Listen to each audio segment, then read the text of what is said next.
এইবার রোমান রেঞ্জের ভালো দিন শুরু হয়েছে। এখন থেকে একের পর এক রেসলার রোমান রেঞ্জের হাতে শিকার হবেন।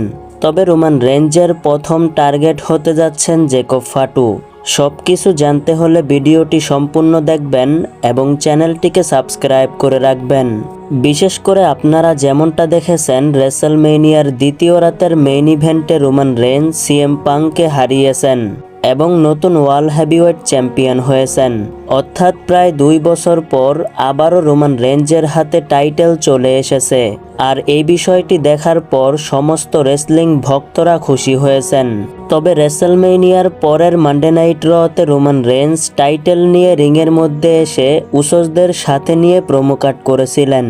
আর সেখানে রোমান রেঞ্জের আরও একজন সামোয়ান ব্রাদার জেকব ফাটু এসে রোমান রেঞ্জকে চ্যালেঞ্জ করে দিয়েছেন ওয়ার্ল্ড হেভিওয়েট চ্যাম্পিয়নশিপের জন্য। তবে জেকব ফাটু রোমান রেঞ্জকে চ্যালেঞ্জ করার পর ডাব্লিউডাব্লিউই এর অনেকগুলো সোর্সের পক্ষ থেকে জানানো হয়েছে আবারও রোমান রেঞ্জের পুরনো সেই ঐতিহাসিক মজাদার স্টোরি লাইন শুরু করা হয়েছে। অর্থাৎ 2020 সালে রোমান রেঞ্জ চ্যাম্পিয়ন হওয়ার পর রোমান রেঞ্জের প্রথম অপোনেন্ট হিসাবে সামনে এসেছিলেন রোমান রেঞ্জেরই কাজিন জে উসো।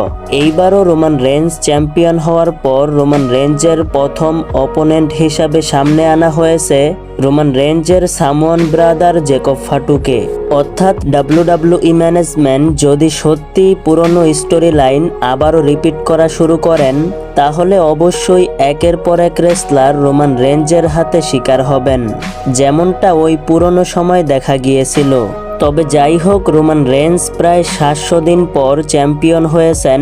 এখন কি আগের মতন সমস্ত রেসলারকে ডমিনেট করবেন, নাকি প্রথম ম্যাচেই রোমান রেঞ্জ হেরে যাবেন?